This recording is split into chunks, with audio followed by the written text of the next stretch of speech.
From Illinois Public Media News, this is 217 Today. I'm Kimberly Schofield. It's Tuesday, March 3rd. Coming up, State Farm is sharing some of its profits with policyholders after having success last year. That story in just a few minutes, but first, these headlines. Illinois lawmakers are calling on the state to investigate crimes connected to Jeffrey Epstein that targeted Illinois victims. Democratic state representatives announced legislation that would create the Illinois Epstein Files Investigation Commission. Here's Democratic State Representative Abdel Nasser Rashid. We're doing this because Illinois can't afford to wait for Washington. When the Trump administration fails survivors of trafficking and sexual abuse, Illinois needs to step up, and other states, frankly, need to step up. The announcement comes after Illinois Governor J.B. Pritzker said he, quote, isn't close to his cousin Thomas Pritzker, who was named in early releases of the Epstein files. Thomas Pritzker hasn't been accused of crimes, but the disclosures resulted in his resignation as chairman of Hyatt Hotels. 4 Democrats running for Chicago area congressional seats have banded together. They are calling on 4 other candidates to reject their financial support from pro-Israel lobbying group AIPAC. This comes as the U.S. and Israel launch offensive airstrikes in Iran, a move that AIPAC applauds. In a joint statement, Daniel Biss, Robert Peters, Junaid Ahmed, and Anthony Driver Jr. call it an illegal regime change war. The group goes on to say the AIPAC-backed candidates are issuing, quote, vague statements of general disapproval. Laura Fine belittled the group statement as, quote, guilt by association attacks, while Melissa Conyers-Irvin sidestepped the statement and called the war immoral. Melissa Bean and Donna Miller have not responded to requests for comments on the joint statement. President Trump has signed an executive order quadrupling beef imports from Argentina. As Harvest Public Media contributor Frank Morris reports, that has aggravated some of Trump's biggest supporters. President Trump promised to bring down food costs, and he supports the president of Argentina. So he's quadrupling low-tariff beef imports from Argentina for at least 1 year. But Bill Bullard, CEO of RCAF USA, says the added imports will hurt ranchers who are trying to rebuild the U.S. cattle herd, which is at its lowest level since the 1950s.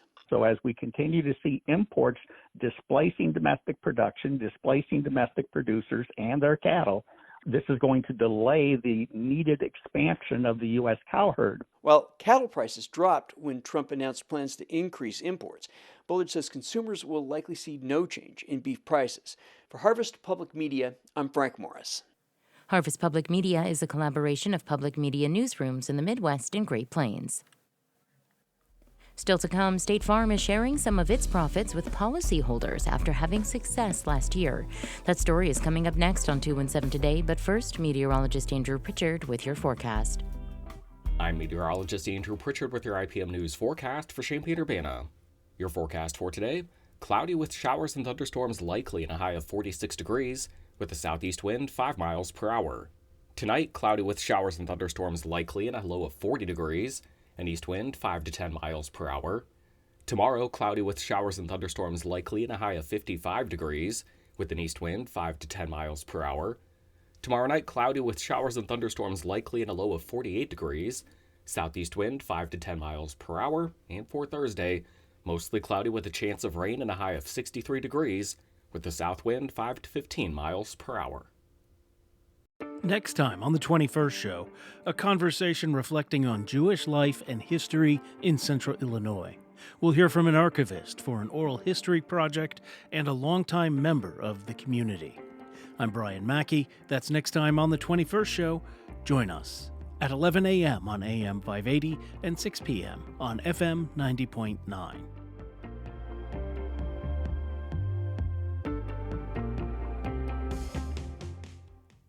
You're listening to 217 Today. I'm Kimberly Schofield. State Farm had a good year in 2025, and the company is sharing some of its profits with insurance policyholders. Charlie Schlenker has more. State Farm says it had net income of nearly $13 billion last year. That's more than double the net income from 2024. State Farm ended the year with a net worth of $170 billion, up nearly $25 billion over the year. The growth comes from improved operations and largely from investment increases. The Bloomington-based company is announcing the largest dividend in company history, a $5 billion give back to State Farm Mutual auto policyholders. CEO John Farney says the dividend works out to an average of $100 per vehicle for 49 million vehicles. Those payments will begin this summer.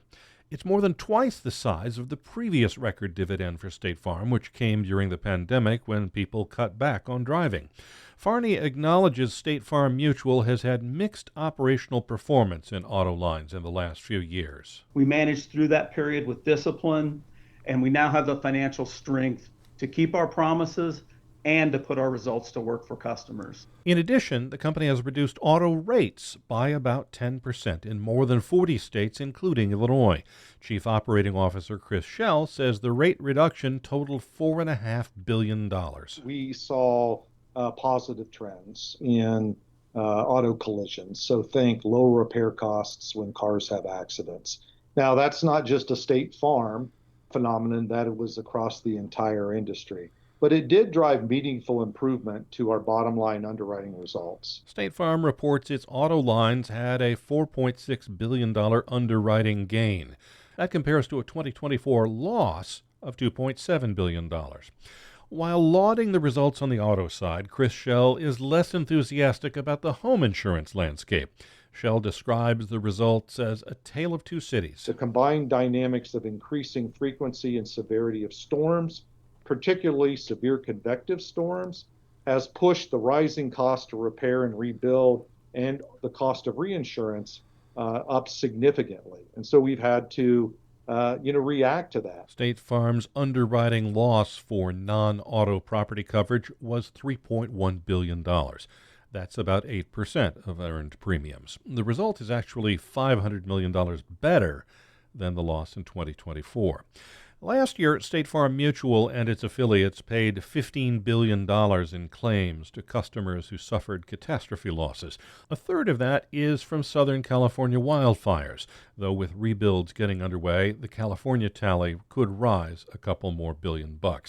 Schell says Midwest hailstorms also played a part in the property and casualty results. You have all of the roofs that are exposed to a lot of the hail. And so we've just seen absolute record numbers of events, and the cost to repair that has been significant. So we are seeing perhaps maybe a different trend line with the homeowners than on the commercial side. And that homeowner loss was with no major hurricane hitting land in the U.S. last year.